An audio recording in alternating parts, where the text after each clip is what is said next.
Hello, I'm Sean Stewart, the Deputy Registrar for Absentee Voting in the Fairfax County Office of Elections. If you choose to vote by mail and request an absentee ballot, it can be a quick and easy process as long as you follow all the instructions provided to you in your absentee voting packet.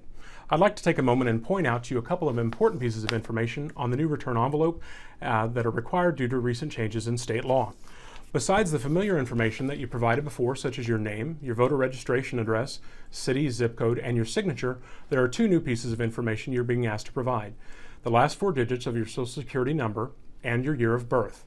Please ensure that you've provided that information in the highlighted yellow sections on the envelope, along with all the normal required information. Your ballot cannot be counted without this required information, so please ensure that you take an opportunity to completely fill it out. If you have not been provided a Social Security number in the past, you may provide your voter ID number on the line indicated on the envelope. You'll also note for us, please, that a new feature of the envelope is a security flap.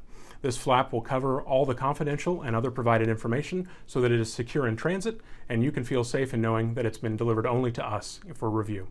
If you have any questions and would like to reach out to us to confirm this information or find out more information about absentee voting, please contact us at 703-324-4969 or by email at absenteevoting@fairfaxcounty.gov.